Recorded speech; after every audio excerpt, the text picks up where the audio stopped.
किशनपुर नाम के गांव में मोहनलाल नाम का सेठ अपनी पत्नी उषा और बेटे राघव के साथ रहता है। सेठ मोहनलाल लालची होने के साथ सबसे बड़ा कंजूस भी होता है, जो दूसरे के पैसे को खर्च करवाना ज्यादा बेहतर समझता है। एक दिन घर के रसोई में उसकी पत्नी उषा आलू छील रही होती है। तभी मोहनलाल वहां आकर कहता है, अरे भाग्यवान, आज खाने में क्या बना रही हो? अजी आलू की रसदार सब्जी बनाऊंगी, ये देखिए, तभी तो आलू छील रही हूँ। क्या कहा आलू? इतने महंगे आलू कौन लाया? कुछ पता भी है कि आलू कितने महंगे मिल रहे हैं? विष्णु से मंगाया था। आप चिंता न करो, मैंने अपने पैसों से मंगाए हैं आलू, वरना आपकी वजह से तो रोज रोज चटनी रोटी खा खा कर ऊब गए थे। बस 30 रुपए किलो ही है आलू, कौन सा महंगा है? अरे ये क्या बात हुई? तुम्हारा पैसा हो या मेरा पैसा, है तो घर का ही पैसा। अभी और सस्ता हो जाने देती आलू। अब और कितना सस्ता होगा आलू? जितना होना था हो तो गया है। आपकी कंजूसी की वजह से क्या हम ढंग का खाना भी नहीं खाएंगे? इतना मुश्किल से पैसा जोड़ता हूँ और तुम पानी की तरह बहा देती हो। अब इनके छिलके मत फेंक देना, उसकी भी सूखी सब्जी बना देना। पूरा पैसा वसूल होना चाहिए। इतना कहकर मोहनलाल वहां से चला जाता है और रह गई उषा सोचने लगती है, हे भगवान, न जाने इनको अक्ल कब आएगी। भला अब क्या हमारे छिलके की सब्जी खाने के दिन आ गए हैं? इनकी कंजूसी ने तो जीना हराम कर दिया है। फिर उषा आलू की सब्जी और रोटी बनाती है। फिर अपने नौकर विष्णु को बुलाकर कहने लगती है, ये लो, खाना ले जाओ सेठ जी के लिए। आज उनकी पसंद की छिलकों वाली सब्जी बनाई है। बड़े आए मुझे आलू खाने से रोकने वाले। उषा विष्णु को सब्जी रोटी थाली में देती है और विष्णु वहां से चला जाता है। फिर सेठ के पास जाकर उन्हें खाना देता है तो मोहनलाल हैरानी से बोलता है, अरे ये क्या? आलू की सब्जी बन रही थी, वो क्यों नहीं मिली? लगता है तुम्हारी मालकिन देना भूल गई होंगी। जाओ, जाकर उनसे ले आओ। नहीं, मालकिन ने ही आपको छिलके की सब्जी दी है। उन्होंने कहा है कि यही आपकी पसंद की सब्जी है। अच्छा बस बस, तेरे सारे काम हो गए क्या? जो तू यहीं खड़ा खड़ा खीसे फाड़ रहा है, जा जाकर सब्जी मंडी से जो सब्जी वाले सब्जी छोड़कर जा रहे हों, उनकी छोड़ी हुई बची खुची सब्जी ले लेना। ठीक है मालिक, जैसा आप बोले। ये बोलकर विष्णु वहां से सब्जी मंडी जाता है और वहां जाकर सब्जी वालों की बची खुची सब्जियां जैसे पिचके हुए टमाटर और पत्तेदार सब्जी झोले में लेकर वहां से घर लौटता है। तभी उसे एक सुंदर सफेद गाय पार्क में घूमती हुई दिखती है। तभी वह कहता है, अरे ये गाय यहाँ क्या कर रही है? जाते समय भी ये दिखी थी और आते समय भी। ये अभी तक यहीं पर है, लगता है इसका मालिक लेने नहीं आया होगा। इतना बोलकर विष्णु घर चला जाता है और सेठ के पास जाकर उन्हें सब्जी भरा झोला दे देता है। तभी मोहनलाल उससे कहते हैं, ले आए सब्जियां, आज कुछ कम लग रही हैं। कहीं तूने तो घपला नहीं किया है? अरे नहीं मालिक, हम तो आपके एहसान की वजह से इस घर में रहते और खाते हैं। भला हम आपसे कभी धोखा या घपला कैसे कर सकते हैं? हाँ, तू तो मेरी पत्नी के मायके से फ्री में मिल गया था, तो कभी घपला करने की सोचना भी मत। मेरी नजर गिद्ध से भी तेज है। हाँ मालिक, वैसे मुझे रास्ते में आते हुए पार्क में एक तंदुरुस्त गाय दिखी थी। उसका मालिक अभी तक उसे लेने नहीं आया है। अरे भला इतनी तंदुरुस्त गाय को कोई यूं ही क्यों छोड़ेगा? तुम ऐसा करो, अभी इसी वक्त जाओ और उस गाय को हमारे घर ले आओ। जल्दी करो, कहीं देर ना हो जाए। ठीक है मालिक, मैं अभी लेकर आता हूँ। ये बोलकर विष्णु वहां से पार्क की ओर चला जाता है जहां वह गाय घूम रही होती है। तभी विष्णु उस गाय को लेकर सेठ के घर आ जाता है और सेठ उससे कहता है, अरे वाह, क्या बढ़िया नस्ल की गाय है। विष्णु, अब अपना एक और व्यापार शुरू करेंगे। कौन सा व्यापार मालिक? इस गाय को रखना कहाँ है? अरे दूध बेचने का व्यापार मूर्ख। गाय को संभालने का काम तुम करोगे। इसे बरामदे में बांध दो और इसकी गले की रस्सी और घंटी दोनों बदल देना, कहीं इसका मालिक इसे पहचान न ले। ये सुनकर विष्णु उस गाय की रस्सी और घंटी निकालकर दूसरी तरह की रंग बिरंगी रस्सी और घंटी से बदल देता है। फिर मोहनलाल कहता है, वाह, अब लग रही है कि ये मेरी गाय है। अब इसका मालिक भी इसे पहचान नहीं पाएगा। विष्णु, कल सुबह से हर रोज तुम्हें गाय का दूध निकालकर उसे बाजार में बेचने जाना है। इतना कहकर मोहनलाल वहां से चला जाता है और अगले दिन सुबह होते ही विष्णु उठकर गाय का दूध निकालने लगता है। एक के बाद एक करके पूरी 4 बाल्टी भर जाती है और तभी मोहनलाल वहां आकर उससे कहता है, अरे वाह, मेरी तो किस्मत ही खुल गई है। ये तो बहुत सारा दूध देने वाली गाय निकली। क्यों विष्णु? जी मालिक, पूरे 8 लीटर दूध दिया है इसने, वह भी कल अच्छे से खाया नहीं था। फिर तो वाकई में ये बहुत बढ़िया गाय है। अब इसका दूध बाजार में बेचेंगे तो बहुत कमाई होगी। विष्णु, तू अभी जाकर कुएं से पानी ले आ, इसे दूध में मिलाकर बेचेंगे। मगर मालिक, इतनी दूर कुएं तक क्यों जाना है? अपने घर में लगे समरसेबल पंप से ही पानी ले लेते हैं। अरे मूर्ख, जब कुएं से फ्री का पानी मिल रहा है तो मैं अपनी बिजली खर्च करके पानी क्यों इस्तेमाल करूं? ज्यादा बहस मत कर, जो बोला है वही कर। इतना सुनकर विष्णु मन मसोस कर 2 बाल्टी लेकर वहां से कुएं की ओर चला जाता है और कुएं से पानी भरकर बाल्टी लिए घर में आकर गाय के सामने मोहनलाल से कहता है, लीजिए मालिक, मैं 2 बाल्टी पानी ले आया हूँ। अच्छा, अब जल्दी से इन 4 बाल्टी दूध में पानी मिलाकर इसे 6 बाल्टी दूध की बना दे और बाजार में बेचा। मगर मालिक, इतना पानी मिलाने से ये दूध कम और पानी ज्यादा लगेगा। अगर कोई ग्राहक टोक दिया तो? अब इतना पानी तो मिलाएंगे ही, और किसी के टोका टाकी करने के पहले ही तू बोल देना कि ये विदेशी नस्ल की गाय का दूध है, जो पतला जरूर है मगर बहुत सेहतमंद है। ये बोलकर मोहनलाल वहां से चला जाता है और रह गया विष्णु उन 4 बाल्टी दूध में पानी मिलाकर उसे 6 बाल्टी दूध बनाकर केन में भर के बाजार जाकर अपनी दुकान में बेचने के लिए बैठ जाता है और जोर से आवाज देता है, आइए सब लोग ताजा स्वादिष्ट दूध ले जाइए। विदेशी गाय का सेहतमंद दूध आपको कहीं नहीं मिलेगा। तभी शीला ताई और बलराम चाचा उसकी दुकान में आते हैं और शीला ताई विष्णु से कहती है, क्या हुआ विष्णु, आज तुम अपनी दुकान पर दूध भी बेचने लगे हो? तुम्हारे मालिक नया धंधा खोले हैं क्या? जी ताई, आज से हमारी दुकान पर दूध भी मिलेगा, वह भी विदेशी गाय का सेहतमंद दूध। आप लोग दूध खरीद कर तो देखो, इससे बेहतर दूध कहीं नहीं मिलेगा। अरे ये कैसा दूध है, बड़ा ही पतला सा लग रहा है। कहीं पानी तो नहीं मिलाए हो इसमें? नहीं नहीं चाचा, बताया तो, ये विदेशी नस्ल की गाय का दूध है। ये पतला ही होता है और सेहत बढ़ाने में काफी काम आता है। इसके पतले होने पर ध्यान न दो, ये देखो कितना सेहतमंद दूध है। अच्छा ठीक है, तो फिर हमें भी 2 लीटर दूध दे दो। मुझे भी 2 लीटर दूध दे दो। विष्णु उन दोनों को दूध देता है। फिर बलराम और शीला दोनों विष्णु को पैसे देकर चले जाते हैं और एक के बाद एक जितने भी ग्राहक आते हैं वो सभी विष्णु से दूध खरीदकर चले जाते हैं। पहले ही दिन इतनी कमाई देखकर विष्णु खुद से कहता है, क्या बात है, आज तो काफी कमाई हो गई है। लगता है सेठ जी का आइडिया काम कर गया है। अभी जाकर सेठ जी को हिसाब देता हूँ। विष्णु वहां से घर चला जाता है और सेठ के पास जाकर उन्हें आज की हुई कमाई के सारे पैसे दे देता है और सेठ पैसे गिनकर खुशी में कहता है, वाह भाई वाह, आज इतनी सारी कमाई हो गई। इस गाय ने तो मुझे माला माल कर दिया है। जी मालिक, आपके कहे अनुसार मैंने सबको विदेशी गाय का दूध बताया और सब मान भी गए। क्या बात है, वैसे गांव वाले हैं तो एकदम भोले भाले। अब कल से तुम तड़के ही रोज कुएं से पानी लाकर दूध में मिलाकर बाजार बेच आया करना। अच्छा, अब मैं चला।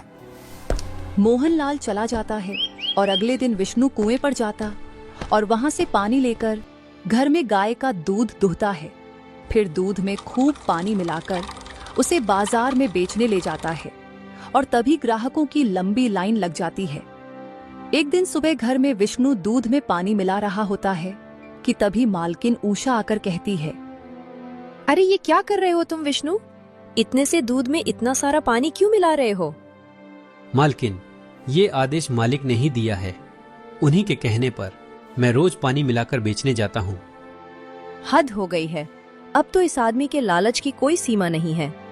थोड़े से फायदे के लिए ये गांव वालों के विश्वास से खेल रहा है। तभी उषा और विष्णु की मौजूदगी में मोहनलाल आकर कहते हैं, अरे भाग्यवान, इतना गुस्सा क्यों कर रही हो? ये तो मैं तुम सबके लिए ही तो कर रहा हूँ। ज्यादा पैसा आएगा तो हमारा घर खुशहाल होगा। मगर इतना लालच भी अच्छा नहीं है। गांव वालों को आपकी सच्चाई पता चल गई तो लेने के देने पड़ जाएंगे, और आप इतने पैसे जमा करके करेंगे भी क्या? एक फूटी कौड़ी तो आप पर खर्च होती नहीं है। इतना कहकर उषा वहां से चली जाती है और मोहनलाल भी चला जाता है। फिर विष्णु दूध में पानी मिलाकर बाजार में जाकर बेच देता है। एक दिन विष्णु दूध दुहता है तो 2 बाल्टी दूध देखकर मोहनलाल वहां आकर कहता है, अरे ये क्या, इतनी कम बाल्टी दूध क्यों निकला है? वो आज गाय को दस्त पड़ गई है, तभी कम दूध दिया है। इसका जल्दी इलाज करवाना होगा। आप कहो तो मैं पास के शहर से जानवरों के डॉक्टर से दवा ले आऊं? तुम पगला गए हो क्या? अब इस गाय के लिए इतने महंगे डॉक्टर से दवा लाओगे? न जाने कितना लंबा पर्चा बना देगा वो। फिर क्या करेंगे? अगर ये बीमार रही तो दूध भी कम मिलेगा। फिर ग्राहकों को क्या बोलूंगा? बड़बुक हो तुम पूरे। गांव के ही मिश्रा डॉक्टर जी के यहाँ से दस्त की दवा ले आओ। इंसानों की दवा भी फायदा करेगी गाय को। इतना कहकर मोहनलाल वहां से चला जाता है और रह गया विष्णु हैरानी से सोचता है, ये मालिक ने तो कंजूसी की हद ही पार कर दी है। अब गाय को इंसानों की दवा खिलाकर बचत कर रहे हैं। भगवान ही रक्षा करे इस गाय की। खैर मैं तो चला। ये बोलकर विष्णु सीधा गांव के मिश्रा डॉक्टर के दुकान जाकर वहां से दस्त की दवा लेकर घर आता है और गाय को खिला देता है। हैरानी की बात ये होती है कि गाय भी जल्दी ठीक हो जाती है और अगले दिन विष्णु दूध दुहता है। तभी वहां पर उषा आकर कहती है, क्यों रे विष्णु, मुझे पता चला कि गाय बीमार थी, तो तू मेरे पास क्यों नहीं आया दवा के पैसे लेने? राघव के बापू की जेब से तो एक पैसा भी नहीं निकला होगा। मालकिन, गाय अब सही हो गई है। मालिक ने मिश्रा डॉक्टर के यहाँ से दवा लेकर खिलाने को बोला था। अब चिंता करने की जरूरत नहीं है। गाय एकदम सही हो गई है। फिर उषा वहां से चली जाती है। तभी वहां पर मोहनलाल आते हैं और 4 बाल्टी दूध देखकर खुश होते हुए विष्णु से कहते हैं, लगता है गाय ठीक हो गई है, तभी वापस 4 बाल्टी दूध देने लगी है। जा जाकर बेच दे। विष्णु दूध लेकर बाजार में बेचने चला जाता है। धीरे धीरे ऐसे ही 10 साल बीत जाते हैं और मोहनलाल का बेटा राघव 20 साल का जवान हो जाता है। और एक दिन वह पनघट से होकर जा रहा होता है कि तभी सुनैना के दिखते ही वह उसके पास जाकर कहता है, क्या बात है सुनैना, आज तुम पनघट पर पानी लेने आई हो? हाँ, मेरे बापू ने बोला था तो मैं पानी लेने आ गई। अच्छा, और तुम्हारे प्रधान पिताजी कैसे हैं? वो तो खूब अच्छे हैं, मगर तुम उनकी परवाह करने की जगह हमारे बारे में कब सोचोगे? इतने सालों से हम एक दूसरे से प्यार करते हैं, अब विवाह की भी उम्र हो गई है। हाँ, बात तो तुमने सही बोली है, मगर तुम सच में जल्दी शादी करना चाहती हो क्या? हाँ, और नहीं तो क्या। इसीलिए जल्दी अपने घर में बात करके मेरे घर रिश्ता ले आओ, वरना मेरे बापू ने रिश्ते देखने शुरू कर दिए हैं। मेरी शादी कहीं और न करा दें। ठीक है, फिर मैं जल्दी ही अपने घर में बात करता हूँ। अच्छा, अब चलता हूँ। राघव ये बोलकर वहां से घर चला जाता है और वहां जाकर अपनी माँ उषा के पास जाकर बोलता है, माँ, पिताजी कहाँ हैं? वो दिखाई नहीं दे रहे हैं। बेटा, वो तो बाहर काम से गए हैं। मगर तुम्हें क्या हुआ है? तुम्हारे चेहरे पर चिंता की लकीरें क्यों दिख रही हैं? माँ, तुमसे तो कुछ भी नहीं छिप सकता है। माँ, ये बताओ, तुम्हें प्रधान अंकल की बेटी सुनैना कैसी लगती है? क्या बात है बेटा, तू उसे पसंद करता है क्या? वैसे मुझे तो वह शुरू से ही पसंद थी, मगर क्यों, तू कोई खुशखबरी लाया है क्या? हाँ माँ, मैं और सुनैना बहुत सालों से एक दूसरे को पसंद करते हैं और अब शादी करना चाहते हैं। माँ, पिताजी से तुम बात करना और उन्हें मनाना, वो मान तो जाएंगे ना? राघव और उषा की बातों के दौरान मोहनलाल वहां आकर उनसे कहते हैं, हरगिज नहीं, मेरा बेटा उस चालू प्रधान की बेटी से कभी भी विवाह नहीं करेगा। मान जाइए आप भी, प्रधान की बेटी बहुत सुंदर और होनहार लड़की है और हमारा बेटा उससे प्रेम भी करता है। उनकी जोड़ी कितनी अच्छी लगेगी। ये कभी नहीं होने वाला। मैं जीते जी राघव की शादी उस प्रधान के घर कभी नहीं करूंगा। मगर क्यों पिताजी? आपने ये बेकार की जिद क्यों पकड़ ली है? और शादी तो मैं सुनैना से कर रहा हूँ, ना कि उसके प्रधान पिता से। फिर आपको इतनी दिक्कत क्यों हो रही है? मैं उस चालाक प्रधान की रग रग से वाकिफ हूँ। उसने 10 साल पहले मुझसे उधार लिए 20 रुपए आज तक वापस नहीं किए, तो ये दहेज में भी कुछ नहीं देगा। ऐसे चालू आदमी के घर मुझे रिश्ता नहीं रखना है। अरे तो वो 20 रुपए वाली बात आप आज तक दिल से लगा कर बैठे हैं। अब तो भूल जाइए इस बात को। बेटे की जिंदगी का सवाल है। बात है उसके चालूपन की। उस समय इसने अपने भतीजे की शादी में मुझसे नींद दिलाने का बहाना करके 20 रुपए उधार लिए थे, जो आज तक उसने नहीं चुकाए। मानो वह भूल ही गया है। बहुत चालू आदमी है वह। तो क्या हुआ पिताजी? आप उन चंद 20 रुपयों के लिए क्या मेरी जिंदगी बर्बाद कर दोगे? इतना बोलकर राघव वहां से चला जाता है और मोहनलाल भी चले जाते हैं और रह गई उषा चिंता में डूबी हुई सोचती है, हे भगवान, इनकी कंजूसी और घटिया सोच हमारे परिवार की शांति न छीन ले। अब इसका समाधान बाबा जी ही बता सकते हैं। ये बोलकर उषा वहां से चली जाती है और अगले दिन सुबह ही वह घर से निकलकर जंगल की ओर चली जाती और वहां बाबा जी के पास जाकर बोलती है, बाबा जी, मेरी मदद करिए, वरना मेरा परिवार टूटने की कगार पर आ जाएगा। क्या बात है बेटी? साफ साफ बताओ, परेशानी क्या है? मेरे पति मोहनलाल एक नंबर के कंजूसी आदमी हैं। शुरू से ही उनकी कंजूसी आदतों ने मुझे परेशान कर रखा था, मगर अब इतने सालों बाद भी ये इंसान जैसे का तैसा ही है। कोई उपाय बताइए आप। अच्छा, तो ये बात है, इंसान का खुद को बदलना तभी संभव है जब उसके जीवन में कोई बड़ी मुश्किल आए और वह उससे सीख लेकर खुद को बदल ले। ठीक कहा बाबा जी, मगर इनकी आदत कैसे बदलेगी? तुम इस हफ्ते की पूर्णिमा को पूरे गांव में भोज कराओ और सबको दिल से खाना खिलाओ। उनकी दुआ से तुम्हारी मुश्किलें जरूर हल हो जाएंगी। यही समाधान है। ठीक है बाबा जी, आपका बहुत बहुत धन्यवाद। अब मैं चलती हूँ। ये बोलकर उषा वहां से घर चली जाती है और वहां जाकर विष्णु को बुलाकर कहती है, सुनो, परसों भोज का आयोजन होगा। पूरे गांव के लोग आएंगे। इसके लिए तुम्हें गांव के हलवाई की दुकान से 2 हलवाई बुलाकर लाने हैं। अच्छा मालकिन, मगर मालिक क्या सच में भोज करा रहे हैं? ये बड़े ही आश्चर्य की बात है। नहीं, वो नहीं, मैं करा रही हूँ।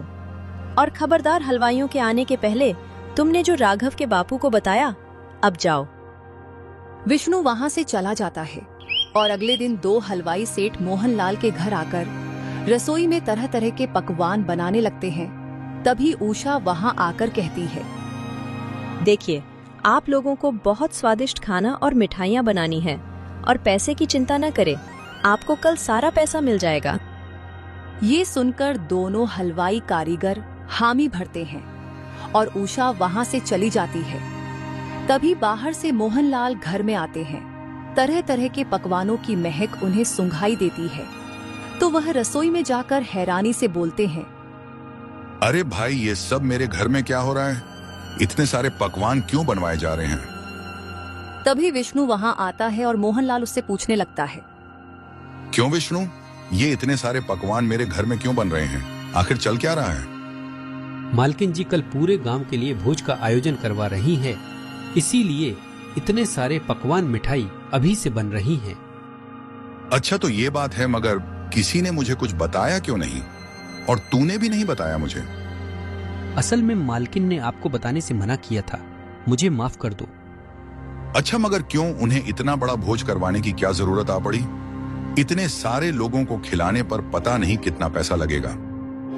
तभी मोहनलाल के दिमाग में खुराफाती विचार आता है और वह मुस्कुराते हुए विष्णु से कहता है, तुम रात को खा पी कर गाय के पास आकर मिलना, जरूरी बात करनी है। अब चलता हूँ।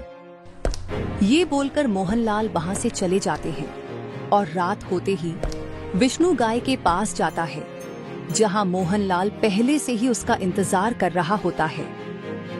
जी मालिक, कहिए क्या बात थी? कल का भोज किसी भी हाल में नहीं होना चाहिए। इसके लिए तुम्हें मेरी मदद करनी होगी। मालिक, अब तो सारी तैयारी भी हो गई है, आप कैसे रोकेंगे भोज होने से? तो मोहनलाल उसे एक डिब्बी देकर बोलता है, कल सुबह तुम गाय का दूध दुहने के बाद सारे दूध में ये डिब्बी की दवा मिला देना और जल्दी से दुकान पर जाकर बेच आना। मगर मालिक, आखिर इस डिब्बी में है क्या? इसके अंदर जमाल गोटा है और दूध में मिलाने से पूरा गांव के इसे खरीदते ही सारे लोग दोपहर तक बीमार पड़ जाएंगे। फिर कोई गांव वाला तो क्या एक परिंदा भी भोज करने नहीं आ पाएगा। ये बोलकर मोहनलाल चला जाता है और अगले दिन विष्णु दूध दुहते ही डिब्बी की दवा सारे दूध में मिलाकर बाजार में बेचने चला जाता है और लोग उससे दूध लेकर चले जाते हैं। उधर सेठ के यहाँ भोज के लिए पंडाल में तरह तरह के पकवान मिठाई रखी होती है। मोहनलाल, उषा, राघव सभी का इंतजार कर रहे होते हैं। तभी उषा कहती है, अभी तक कोई आया क्यों नहीं? अब तो भोज का समय हुए 1 घंटा हो चुका है। हाँ माँ, अब तक तो सब लोग आ जाने चाहिए थे। आज कोई भी नहीं आएगा। मुझे पता था ये गांव वालों का कोई भरोसा नहीं है। अब कोई आएगा ही नहीं तो बचे खाने को हम लोग पूरे 3 दिनों तक मजे लेकर खाएंगे और मेरा पैसा भी बच जाएगा उन्हें खिलाने से। जब देखो तब आपका कंजूस दिमाग चलता ही रहता है। आज के लिए तो ऐसी बातें न बोलिए। इसमें मेरी क्या गलती?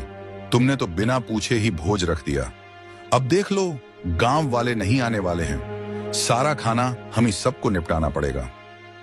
मोहनलाल मुस्कुराते हुए अपनी जीत पर खुश हो रहा होता है। तभी सारे गांव वाले के साथ शीला ताई और बलराम चाचा भी भोज में आ जाते हैं और तभी उषा बहुत खुश होते हुए बोलती है, भगवान तेरा लाख लाख शुक्रिया। आइए सब लोग आराम से बैठकर खाइए, सब पेट भरकर खाइएगा।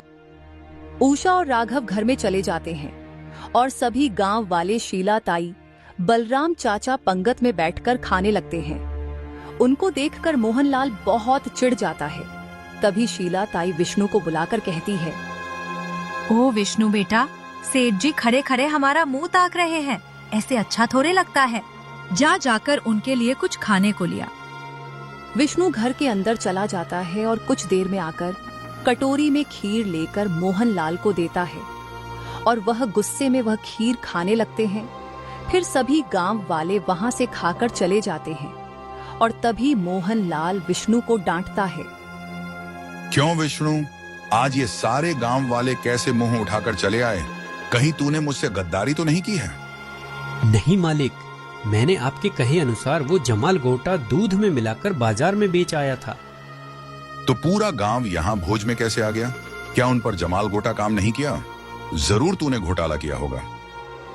तभी उषा और राघव वहां आते हैं और उषा मोहनलाल से कहती है, इस बेचारे को क्यों डांट रहे हैं आप, जबकि सारी योजना आपने बनाई थी। कौन सी योजना? किस बारे में बात कर रही हो तुम? वही योजना जिसमें आपने गांव वालों को भोज में आने से रोकने के लिए विष्णु के द्वारा उनके दूध में जमाल गोटा मिलाने की तैयारी की थी। मगर तुम्हें मेरी योजना के बारे में कैसे पता चला? पक्का विष्णु ने बताया होगा तुम्हें। तभी एक भी गांव वाला बीमार नहीं पड़ा और भोज में फ्री का खाने चला आया। जब आप उस रात विष्णु को योजना बता रहे थे, तब उस जगह मैं भी वहीं पर थी। उषा उस दिन का राज बताती है। जब मोहनलाल विष्णु को योजना बता रहे होते हैं, तभी उषा उन्हें बातें करते देख पास की दीवार की आड़ में छिप जाती है और उनकी सारी बातें सुन लेती है। फिर वह अंदर जाकर बेटे राघव से कहती है, बेटा, कल किसी भी हाल में भोज रुकना नहीं चाहिए।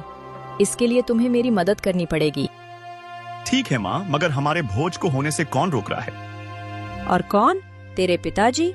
वो विष्णु को बोले हैं दूध में जमाल गोटा मिलाकर पूरे गांव में दूध बांटने को। बीमार होने से कोई भी भोज करने नहीं आ पाएगा, तो तू सुबह ही सारे गांव वालों के पास जाकर दूध का प्रयोग करने से मना कर देना। ठीक है माँ, ये अच्छा सबक रहेगा पिताजी की कंजूसी के लिए। राघव चला जाता है और अगले सुबह ही वह घर से निकलकर सीधा चौपाल में जाकर मौजूद आदमियों को सब बता देता है और पूरे गांव में बात फैल जाती है। फिर जब विष्णु दूध बेचने दुकान पर आता है तो सारा दूध बिक जाता है। इस तरह सारे गांव वालों को बीमार होने से भी बचा लिया गया, जिससे सभी लोग मौके पर भोज पर आ सके। और आपकी चाल सफल नहीं हुई। अच्छा तो ये बात है, तभी मैं सोचूं एक भी गांव वाला बीमार क्यों नहीं पड़ा। मगर तुमने इतना बड़ा भोज आखिर कराया ही क्यों? कितना सारा पैसा खर्च हुआ होगा? ये भोज आपके लिए ही करवाया गया था, ताकि आपकी कंजूस और लालची प्रवृत्ति से छुटकारा मिल सके। मगर लगता है आपको अभी भी अकल नहीं आई है। तभी मोहनलाल के पेट में जोर का दर्द उठा और वह बुरी तरह कराहते हुए वहां से चला जाता है और कुछ देर पसीने से लथपथ हुए आकर कहता है, अरे ये मुझे क्या हो रहा है? मेरा पेट जोरों से दर्द कर रहा है, कोई तो कुछ करो। क्या हुआ पिताजी? अचानक आपका पेट दर्द क्यों हो रहा है? कहीं आप दूसरों के लिए गड्ढा खोदते खोदते खुद ही तो उसमें नहीं गिर गए? पता नहीं ये सब क्या और क्यों हो रहा है। मेरा आज तक इतना पेट दर्द नहीं हुआ। और फिर से मोहनलाल वहां से भागकर चले जाते हैं। तभी वहां प्रधान जी आते हैं। तभी उषा और राघव से कहते हैं, माफ करिएगा, मुझे आने में काफी देर हो गई। लगता है भोज समारोह खत्म हो गया है। जी प्रधान जी, कोई बात नहीं, आपके लिए खाना रखा है। तभी मोहनलाल भी पसीने में डूबा कराहते हुए वहां आता है। तभी विष्णु उनसे कहता है, मालिक लगता है आपने जमाल गोटा वाली खीर खा ली है क्या? तभी तो आपकी ये हालत हो गई है। अरे मूर्ख, ये तूने क्या किया? वो खीर किसी और के लिए थी और तूने मुझे ही खीर खिला दी। नालायक कहीं का, एक काम ढंग से नहीं होता इससे। क्या बात है विष्णु, ये आखिर किस खीर की बात कर रहे हैं? मालिक ने जमाल गोटा वाला दूध थोड़ा रखवा लिया था अपने दुश्मन प्रधान को खिलाकर उनसे उधार का बदला लेने के लिए, मगर आज मुझसे जल्दबाजी हो गई और मैंने वही खीर लाकर मालिक को दे दी। ऐसा बददिमाग नौकर किसी को न दे। हे राम, मेरी तो जान निकल रही है। इतना कहकर मोहनलाल फिर से वहां से भागकर चला जाता है और वहां मौजूद उषा, राघव, विष्णु और प्रधान से कहती हैं, इस बार भगवान ने इनको इन्हीं की चाल में उल्टा फंसा दिया है। हाँ माँ, सही कहती हो तुम। तभी मोहनलाल वहां घबराए हुए आते हैं और प्रधान जी उनसे कहते हैं, क्यों भाई मोहनलाल, मेरे लिए जाल बिछाकर उल्टा तुम ही उसमें फंस गए और तुमने खुद की ये हालत कर ली है। अब तो डॉक्टर के पास चलो, वही तुम्हें ठीक करेंगे। ये सब इस नौकर की वजह से हुआ है। डॉक्टर के पास जाने से और खर्चा होगा, वैसे ही बहुत हो गया है। और तुम मुझे सीख मत दो, मुझसे पैसा उधार लेकर आज तक नहीं लौटाए हो। अरे मोहनलाल, तुम आज भी इतनी पुरानी बात से खुन्नस में बैठे हो। वो बस 20 रुपए ही थे।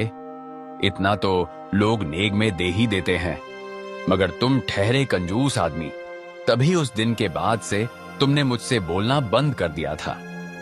हाँ और क्या, अगर तुम्हें याद आ गया है तो लौटा दो मेरे 20 रुपए। ठीक है भाई, आज मैं तुम्हें तुम्हारे 20 रुपए सूद समेत देता हूँ। मेरा इंतजार करो।